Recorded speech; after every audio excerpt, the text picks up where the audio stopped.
you guys? Welcome back to my channel. It's your girl Chef Mecca in the building. I missed you guys. So today I am cooking a famous dish. And the reason why I say famous is because so many people have made this dish in so many different ways. So today I'm gonna take it back to the original Rotel Sausage Dip, where all we do is we use regular Jimmy Dean sausage. Now, Jimmy Dean, he has some really great sausage right here. He has the hot. If you like spicy, use the hot sausage. But if you like the country mild, use that one. It's a little bit sweeter. But if you just like the regular, smegular, degular, use the regular. Always check the date. We want to make sure it's not old. Then we have the Rotel. We have chunky. It says Rotel here. We've got the chunky tomatoes. And we have the Rotel original. I went ahead and started opening up the cans, you feel me? And of course, you can't forget the regular cream cheese, okay? Now, I know some people use hamburger meat, Velveeta cheese. Some of you guys like the Velveeta cheese. I'm not one of those people, you feel me? I prefer just the regular cream cheese. I've also used hamburger meat and shredded cheese. That was delicious too. So that's why I said we're just gonna take it a step back to the original recipe. All right, so let's get right into it. Go ahead and have your crock pot on high. Let's get that already warm. Then we're gonna cut up our sausage here. So I'm gonna bring you guys down. Come on down with me. We're gonna grab our scissors. We're gonna cut this sucker open just like that. We take our pan here, and all we're gonna do is squeeze our sausage onto the pan. Now, I cooked mine on about 4 or 5, mainly 5, which is medium heat, on the stove, and we want our sausage done all the way. Now, some of you guys may prefer, your sausage cooked different ways. But today, we're gonna make sure our sausage is well done. Come right along with me to the stove. So, now that it's placed here, let me grab my fork to break down the meat.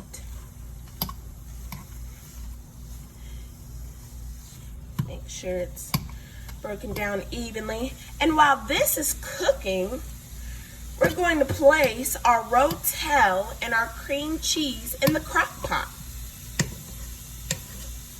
And I'll break it down a little bit more as it starts to cook more. Okay? Have you guys ever seen one of these things? Now, I used to say, what is this and what is it used for? So you place it on the side here. I don't know if you guys can see that. And whatever utensil that you're using, because you don't want to mess up your counter, you just place that there. And boom, it helps keep your counter or your stove clean. All right, so it's really useful tool. Maybe you guys could check it out. I think they have them at Dollar Tree. But anyway, back to here. So I have my crock pot here on high. I'm just gonna take the lid off. I don't know if you guys could see that smokiness there. And because I already had one can already pre-opened, we're just gonna pour that right in the crock pot. And we're gonna do that. We're gonna do that with the cream cheese as well. Let's go ahead and open up that cream cheese. And any kind of cream cheese, fat-free or the original's up to you. I've had fat-free cream cheese. Let me tell you guys, when I say it tastes so much lighter, it's really good. So whichever one, it's up to you. And normally you can open this without having to use scissors. Okay, there we go. Just spread it open like this. And we're just gonna plop it in there just like that. So then after you pour everything in there, just go ahead and place the lid on top and get to breaking down your meat some more here.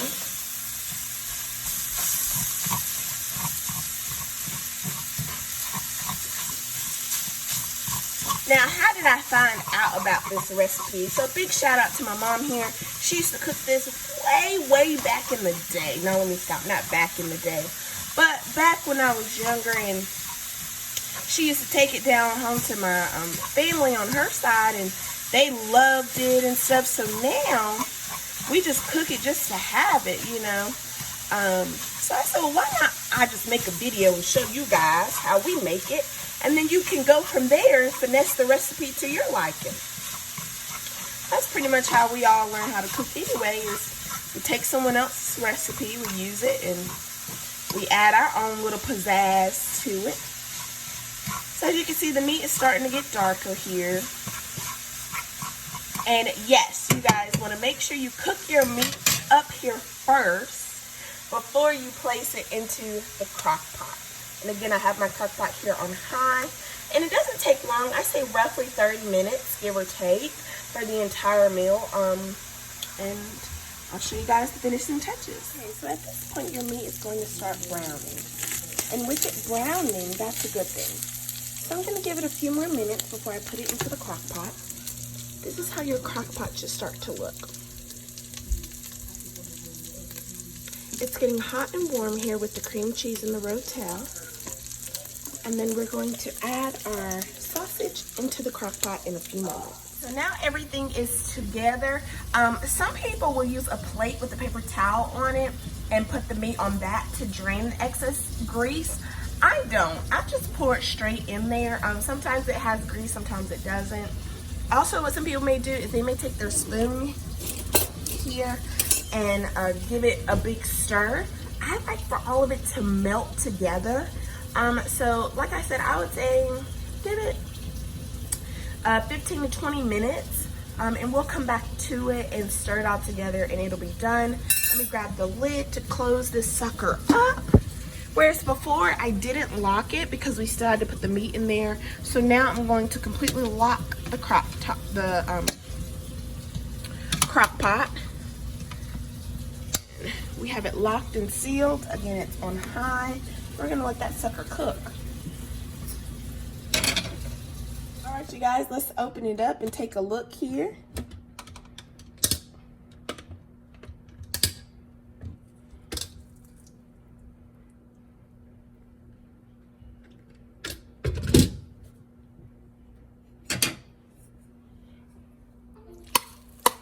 The cream cheese has melted beautifully. Give it a big old stir. All right, so now that everything is melted together, now some people stop here and just start to eat it because technically it is done, right? The meat we cooked separately, the cheese and the Rotel juices have now blended together smoothly. And others like to let theirs cook a little longer. So that's what we're gonna do here. We're gonna let it cook longer, and you'll see the difference between now versus a few more minutes. All right, you guys, so this is what I meant when I had said that it looks different after you let it cook for just a little bit longer. You see the outer rim is starting to be brown. The cheese is nicely bubbled up. That's what we want. So we give that a good stir. And now it's done. All right. So we're gonna fix a small bowl here. I'm gonna show you guys how we fix it up. Okay, you guys, so this is the dip here in a bowl. A few Dorito chips. If you have never had this dip with Doritos and only tortillas, I promise you are missing out. It tastes so good with some Dorito chips. So you guys, check that out. I hope each and every one of you enjoyed this video. Again, I missed you guys, and I'm gonna be back on it. I know I keep saying it, but you know, we've been through this pandemic together. It's okay, we're gonna get through the rest of this with each other. I love you guys. Thank you so much for watching. Enjoy the rest of your day. See you guys in the next video. Peace.